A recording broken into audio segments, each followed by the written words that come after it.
Welcome to Eggheads, the show where a team of 5 quiz challengers pit their wits against possibly the greatest quiz team in Britain. They are the Eggheads. If you would like to work on a question from the Eggheads while you watch at home, Judith, I gather you got one of yours. Which future king of France was proclaimed King of England in 1216 in St Paul's Cathedral? He wasn't crowned, but he was intended to be a replacement for bad King John. OK, so there's a bit of a King of France, King of England thing going on with the same character. Yes. 1216. Mm-hmm. Thank you, Judith. We're going to find out the answer to that fascinating question at the end of the show. Taking on the might of our quiz Goliaths today are the Creative Deuces from the Midlands. Now, this team are all members of the Mapperley Park Tennis Club in Nottingham. Let's meet them. Hello, I'm Diane. I'm a gardener and a dog walker. Hi, I'm Terry and I'm a retired software developer. Hi, I'm Paul and I am an amateur storyteller. Hi, I'm Andy and I'm a tennis historian. Hi, I'm Vincent and I'm an accounting technician. So, Diane and team, hello. Hello. Great to see you. Diane, tell us first about the tennis club, which is where the word deuces comes from. Yes, Creative Deuces, the tennis reference. We're from Mapperley Park Tennis Club, like you said, a small but friendly club in Nottingham. So some of us play socially, some of us play for the teams, but that's what links us together. We all play tennis. OK, and a little bit of quizzing in there as well, maybe? Some of us did compete in the Nottinghamshire Inter-Club competition a number of years ago, where I think once we won it and once we got to the final, so... And I know with Andy, we've got a tennis historian. That's right, yes. Good, so just really focused on tennis as a subject. I'm working on a comprehensive history of British tennis. How brilliant. So I'm just praying sport comes up and then we have a whole slew of tennis questions for Andy, or I'm going to be in such trouble. Have you been practising other rounds, Diane? We have been practising. We have got a strategy, yes. Good. Don't say any more because they'll be on to it. I mean, they're merciless, those Eggheads, I've got to say. Yeah. Good luck to you. Every day there is £1,000 worth of cash up for grabs for our challengers. If they fail to win, then we roll the prize money over. Now, Creative Deuces, we've been doing quite a lot of rolling over here, haven't we, Eggheads? Because you've won the last 9. So we have £10,000 for you if you defeat them today. Very nice. Shall we go for it? Yes. Yes. Let's do it. Let's serve. The first head-to-head battle is on the subject of food and drink. Oh. Diane, who wants this? That's me. OK. Yeah, I'll feed it. Which egghead would you like to take on? Barry, Lisa, Pat, Steve and Judith. Will I take on Pat for food and drink? Yeah, go on then. May as well. Yes, I'll take on Pat, please. Very good. Diane from Creative Deuces versus Pat from the Eggheads. Food and drink, Pat? Are you offering? Well, I don't know. Yes, please. See what you like. To ensure there's no conferring, please would you take your positions in our legendary question room. Good luck in this round, Diane. Quizzing against Pat. Food and drink the subject. Would you like to go first or second? I'll go first, please, Jeremy. Here we go. What is the B in a BLT sandwich? Is the B butter, brie or bacon? That's bacon, Jeremy. It is indeed bacon. Well done. Pat, your question. The gingerbread cake known as parkin is traditionally eaten at which time of the year? Pat, is it Valentine's Day, Bonfire Night or St Patrick's Day? Oh, I know it's a sort of northern speciality, places like Yorkshire.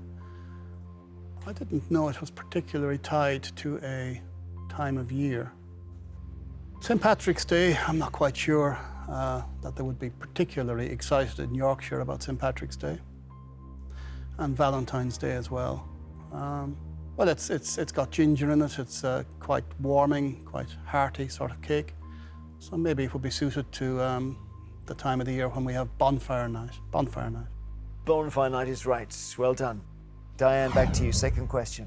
Hasselback potatoes that are partially cut into thin slices and then roasted take their name from a restaurant in which city? Is it Stockholm, Edinburgh or Lisbon? I'm not quite sure about this one. Hasselback, that sounds a bit European to me. I may be wrong. I'm going to say Stockholm. Stockholm's right, Oh, Diane. phew. Yeah, good one. OK, Pat, your question. To catch up, the Hindi word chana is used for which of these ingredients on menus in Indian restaurants? Chana, C-H-A-N-A. Onion, rice or chickpea? I think there's a well-known offering in Indian restaurants called chana dal, and I think it's a vegetarian dish. I think it's chickpea. Chickpea is correct. You're playing well, nothing to choose between you so far. Diane, the third question could be crucial. Here we go. Okay. The district that makes the famous wine Pouilly Fumé from Sauvignon Blanc grapes is located on which major French river? Loire, Garonne, or Moselle? I've heard of the wine, obviously. I did gin up on a few wine regions. I don't know the answer to this. I would say Loire. Loire is correct. Well played in the food and drink round. Now let's see if it's enough. Pat, you've got to get this right to stay in. The recipe called smålahova, in which a boiled or steamed sheep's head is served, Pat, comes from which country? Norway, Turkey, or Peru? Can I ask you to read out the word, please? Smålahova, S-M-A-L-A-H-O-V-E, all one word. Smålahova.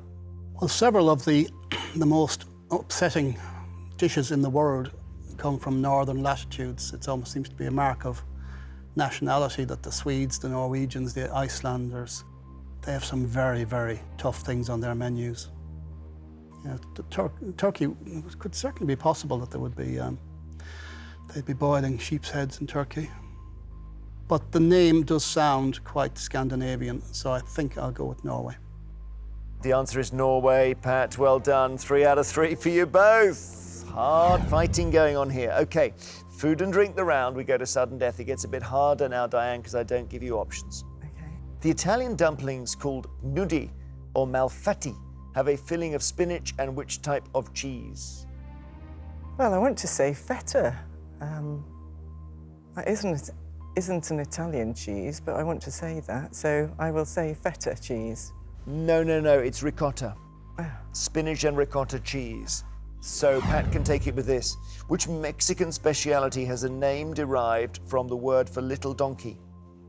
I think a burro is a donkey, so I think a burrito is a little donkey. Burrito is the right answer. You're in the final, Pat. Oh, Diane, you were so close there. Yeah. So close to beating an egghead and booking your seat in the final. But the eggheads have the edge after round 1. Return and rejoin your teams, please. Right, an early blow for Creative Deuces. They've lost the captain. Yeah. 1 brain down in the final round. The eggheads have lost none so far. We play on, and round 2 is film and TV. Who would like film and TV? Right. Did I say I'd go for that? Should I? Who fancies it? Anybody fancies it? You want that or not? Oh, yeah. I'll go. Yes, I'll go for it. Okay, Terry Terry. is going to go. Terry, I'll choose an egghead. So it's Barry, Lisa, Steve, Judith. Do you think Steve? Yeah, I think so. Yeah. I think Steve, please. Steve. Okay, Terry from Creative Deuces taking on Steve from the Eggheads. Please go to the question room now. Well, Terry, before we do film and TV, we should mention the Titanic, I think. Absolutely, yes. Your great-great-grandfather was on it. Yes, he was a steward, and I think the reason he survived was he was given the captaincy of one of the last lifeboats to leave the Titanic. How amazing. Yeah. So film and TV, and would you like to go first or second, Terry? I think I will go first, please. Good luck, Terry. Here we go. Thank you. In which soap did Chris Chittle first play the role of Eric Pollard in 1986? Emmerdale, Coronation Street, or EastEnders? Now, this is a bad start for me because I don't watch soaps. So, this is going to be a finger in the air. I'm going to say 1986, Coronation Street. Well, now who's our Corrie fan here, Lisa? Barry's the Corrie fan. Barry? He's unfortunately in Emmerdale. Emmerdale is the answer, Terry. Okay. Not to worry. Early days. Steve, in which TV series does Christine Baranski play the role of Diane Lockhart? The Good Wife, Ugly Betty, or The Big Bang Theory? Does not mean a thing. I've never seen any of the programmes. Oh. Again, it's, much like John, it's a pin in here. The Good Wife? Oh, it was Barry who groaned. Barry? He's right. Good wife is right. Well done. Terry, your question. Who directed the films The Monuments Men and Suburbicon? Clint Eastwood, Ben Affleck, or George Clooney? I know George Clooney was in The Monuments Men. I don't think Ben Affleck was, and it doesn't feel like the sort of film that Clint Eastwood would direct. So I'm going to say George Clooney. You're right. Well done, Terry. George Clooney. So, to take the lead, Steve, for how many years did Carol Vorderman appear on Countdown? 10, 18, or 26? Right. First programme on Channel 4, 1982. Certainly more than 10. Rachel Riley now. I don't know. I think I'm going to have to go for the biggest one and say 26, Jeremy. You're right, 26. Well done. Okay, so 26 is right, and that gives Steve the lead, and it means, Terry, you've got to get this one right to stay in. Yep. Who made up the group known as the 9 Old Men that became famous in the US film industry? MGM producers, Walt Disney animators, or Hollywood agents? I would say, I don't know, I guess agents seem to be around for a long time, so they could be called old. So I'm going to, again, it's a bit of a guess, Hollywood agents. If you've got it wrong, you've been knocked out. Let's see, do your teammates know? I would have guessed producers. I don't know. Producers, agents, we've got. Anyone else? I think they were the original animators for Walt Disney. They were Walt Disney animators, Terry, the original ones, as Barry says. So well done, Steve. You're in the final. Sorry, Terry, beaten by our egghead and therefore not in the final round. Please return to us and we'll see what round 3 holds. Creative Deuces have lost 2 brains now from the final round. The eggheads have lost none so far. In tennis terms, they've been volleying. We're 2 sets to love down. Yes. But it's a 5-setter. It is, and I think maybe coming in from the baseline. Yes. Is the key here, and taking it on the half volley. Yeah. The next subject is politics.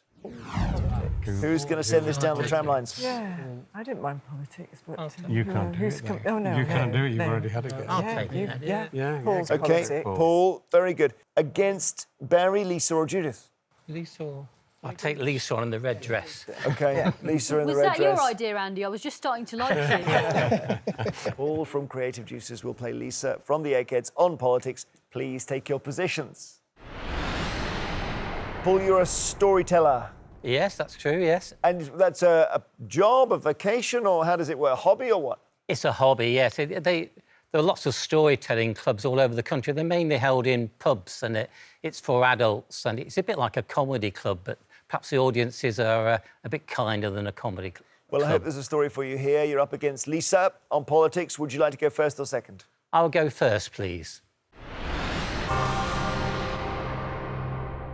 Here we go. Pedro Sanchez became the Prime Minister of which EU member country in June 2018? Malta, Spain, or Belgium? I'm not sure, but given the name, it's got to be Spain, hasn't it? Spain is right. Well done. Lisa, your question. Who topped the Forbes list of the world's 100 most powerful women for the 12th time in 2017? Theresa May, Angela Merkel, or Hillary Clinton? It's not Theresa May. My original thought was Angela Merkel, but I don't like Hillary being in there. Do I go with Hillary on the basis that she's been sort of at the fringes of power for a quarter of a century, or do I go with Angela Merkel on the basis that she sort of wields actual power? I really don't like this. I will go with Angela Merkel. What do you think, challengers? We think that's right. Yeah, it's right, yeah. I mean, Hillary Clinton lost that election in 2016, so... Yes, there was a little of can't my imagine thinking her was based topping on the that. list the following year. Angela Merkel's the right answer, and back to you we go, Paul. Out of the 68 counting areas in the 1975 European Community Referendum, which of these areas was one of the 2 to vote to leave the EC? In 1975, Shetland, Gwent, or Essex?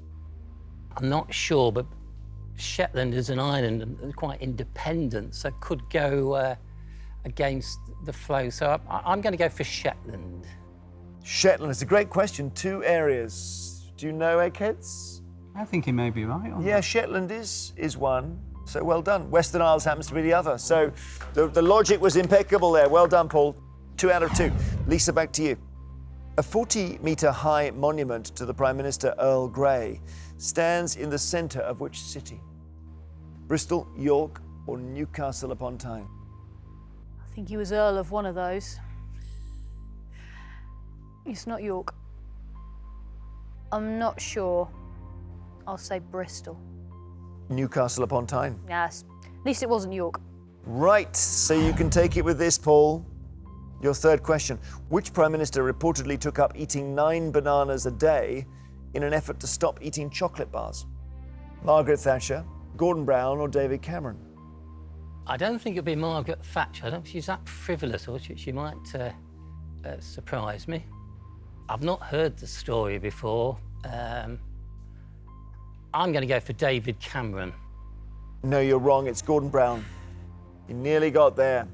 So a chance for Lisa to come back with this question. What is the limit on the membership of the United States House of Representatives? 100, 435, or 645? It's 435, the number of electoral college votes, maybe. And 645 is like House of Commons size. I don't know. The more I think about it, the more I think it might be 100, so I'll say 100. 100, okay. How many are there in there, roughly, Eggheads? Do you know? I want to say 435. But Yeah. we've got 600 and something MPs. Yeah. I mean, and America is 10 times the size of us. 435 is the answer. If you're going to be wrong with style. 435. So well done, Paul, in the final. How about that? Lisa knocked out, Paul in the final. Maybe things are turning now for our tennis players. Come back and we'll see if we can serve an ace against the Eggheads. Right, Creative Deuces have lost 2 brains from the final round and the Eggheads have lost 1. Get this round and then it's level in the final, playing for £10,000. And it's geography. So Andy or Vincent? Take it, Vince. You take it. Okay, I'll take it. Okay, Vincent. Against which Egghead? And it could be Barry or Judith. Okay, take on Judith, please. Vincent from Creative Deuces, head to head. Judith from the Eggheads. You ready for this, Judith? Yes. Geography. Here we go. Please take your positions. So geography is the subject, Vincent. Would you like to go first or second? I'll go first, please, Jeremy.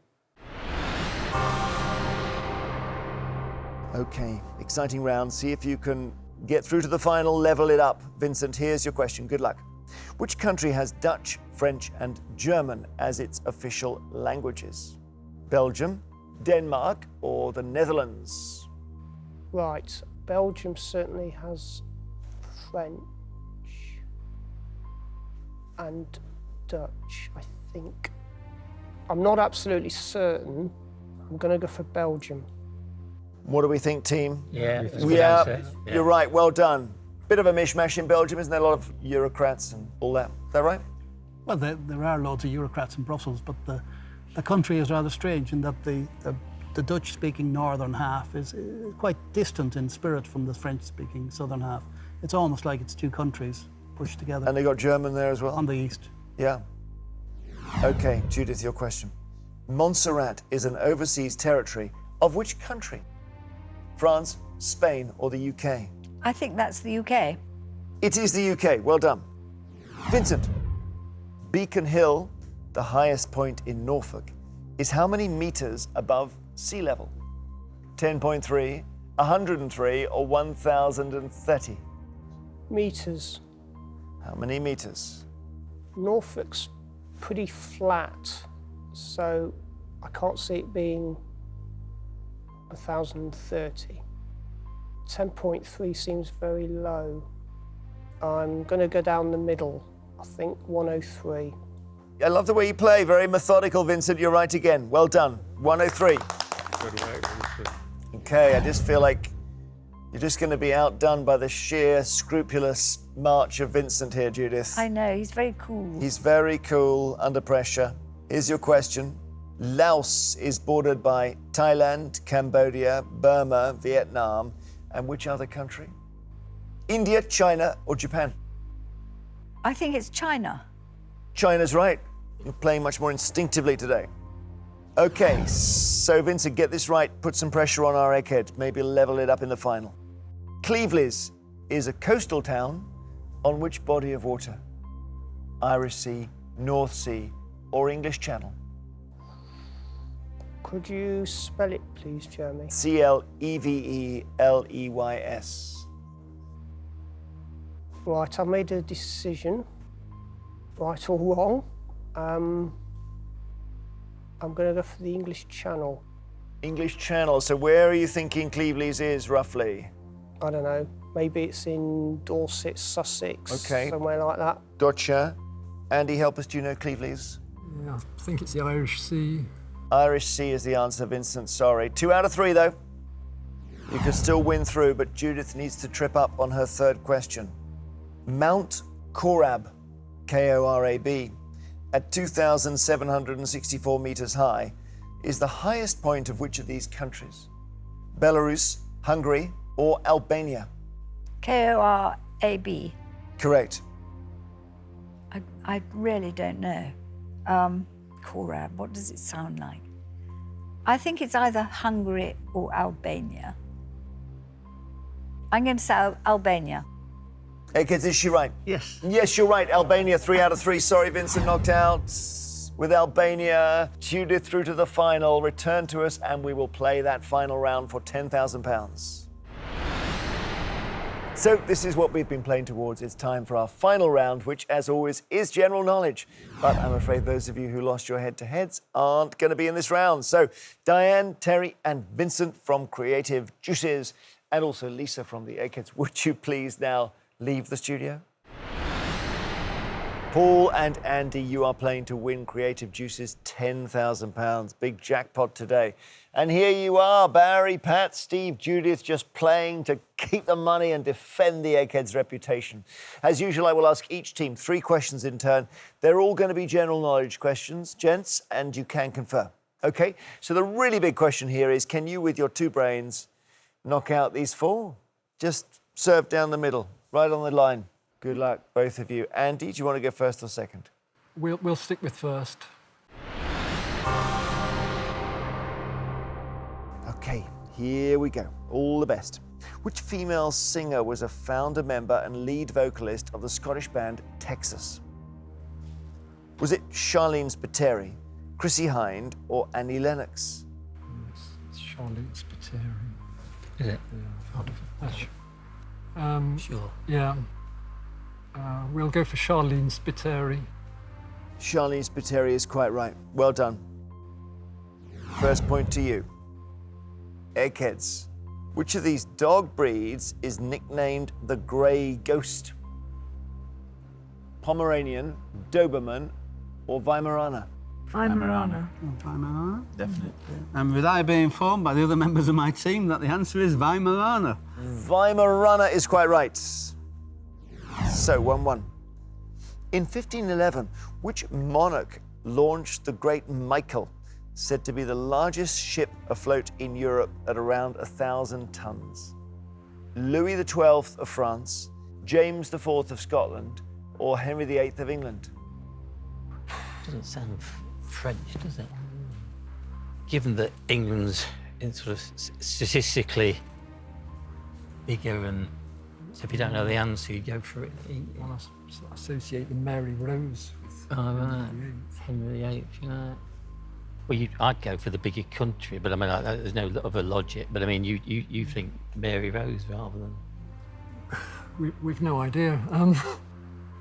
We'll say Henry VIII. Henry VIII of England. Well, let's just check. Eggheads, was Henry VIII on the throne in 1511? Yes, he was. Okay. Do we know the answer? It's James IV of Scotland. The answer is James IV of Scotland. Eggheads, you can take the lead with this. E.D. Campbell, born in London in 1990, achieved fame in the fashion world in which role? Designer, photographer, or model? Model. Never heard of 1990. I think she's a model. Why do you think that? I have heard the name. I've not heard of them. Well, I've not heard of her, so if you've heard her as a model. Designer, can we think of any label? I mean- E.D. Campbell? E.D. Campbell. I think she's a model. Is everybody else happy to go with? Yeah. Yeah. 3 of us haven't really heard of this person, but Judith thinks she might be a model, and I'm very happy to say model. Right, so Judith came on for model there quite strongly. Edie Campbell, born in London in 1990, achieved fame as a model. Well done, Judith. Well done, Judith. Has that dislodged our brave competitors here? Let's see, you've got to get this one right to stay in.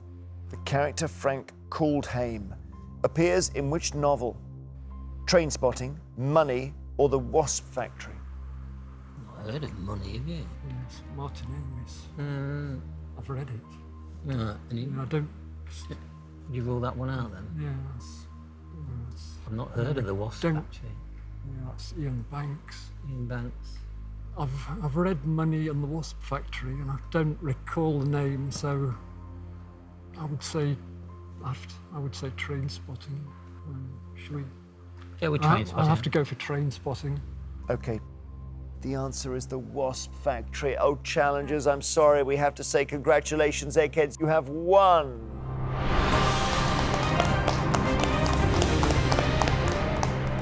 Maybe, Andy, I'm not sure, but it's a first-person book, isn't it? So maybe the name doesn't come up as often as it might. Doesn't ring a bell. Yeah. Oh, well, I hope you enjoyed playing. Commiserations. Yeah, very much so, thank you. Creative Deuces. The Eggheads have done what comes naturally to them. This winning streak continues. You only lost Lisa today. More and more impressive. It does mean the £10,000 doesn't leave the studio, so we roll it over for our next game. Who will ever beat you? Yes, Judith. And the shoulders start to roll because we've got a 5-figure jackpot. Yes. And yes again. Now, you had a question earlier, Judith. Yes, I did. It was which future French king was proclaimed King of England in 1216 in St Paul's Cathedral as a replacement for bad King John? I'm going Louis III.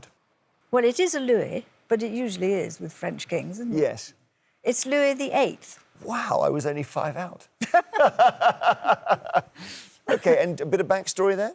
He was persuaded by the barons who had got fed up with King John to come over. And he stayed for about a year and a half or something like that and was proclaimed king. And then he went to Winchester. But then King John died and the barons thought, right, we'll change their mind. And thought we don't want a French king after all. And John was succeeded by his son, Henry III. And there was a battle, I think, at Lincoln. And Louis VIII was defeated and went back to France. And that was it. Right, so he was never crowned. He was never crowned. Luckily. Very interesting. Great question, Judith. Thank you. I hope you got that at home. Join us next time to see if a new team of challengers have the brains to defeat the Eggheads and win. Ready? £11,000. Until then, goodbye.